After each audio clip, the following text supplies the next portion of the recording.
సిరిసిల్లలో కార్మికులు చచ్చిపోయే పరిస్థితి ఉందా? ఆత్మహత్యలు మళ్ళీ మొదలయ్యేటట్టునేని అడిగితే ఇంకో కాంగ్రెస్ వాడు అంటాడు, ఏం పోయింది వాళ్ళ నిరోధులు అమ్ముకొని బతుకమన్నది, పాపడాలు అమ్ముకొని బతుకమన్నది అంటాడు. నిరోధులు అమ్ముకొని బతకన్నారా? కుక్కల కొడుకులారా మీరు?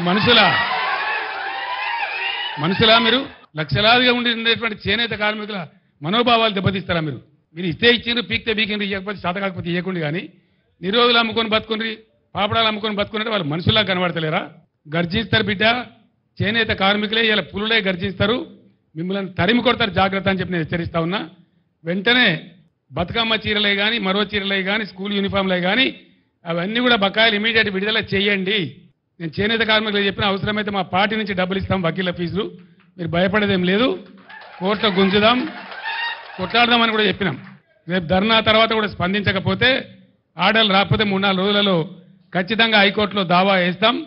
ప్రతి ఊర్లో ధర్నా పెడతాం. ఎక్కడెక్కడ చేనేత కార్మికులకు బాధలవుతున్నాయో రాష్ట్రం అంతా రణరంగం చేసి మిమ్మల్ని ఫుట్బాల్ ఆడతాం బిడ్డ, ఇడిచిపెట్టాం, జాగ్రత్త. చేనేత కార్మికులు మొన్నటిదాకా దొబ్బి తిన్నారట. దొబ్బి తిన్నారా? దొంగనా కొడుకులారా? దొబ్బి తిన్నారా? కష్టం చేసిండ్రు పాపం. గవర్నమెంట్ ఆర్డర్లు ఇస్తే నేసిండ్రు, ప్రజలకు పంపించిండ్రు. లేని అవ్వలకు, చెల్లెళ్లకు, అక్క చెల్లెలకు పాపం బతుకమ్మ చీర పేరు మీద ఒకటి పోయింది, రంజాన్ తోఫా కింద ఒకటి పోయింది, క్రిస్మస్ తోఫా కింద ఒకటి పోయింది. వాళ్ళు బతికిండ్రు. అటు పేద ప్రజలకు అందింది, ఇటు చేనేత కార్మికులు బతికిండ్రు, వాళ్ళకు ఉపాధి మార్గం దొరికింది.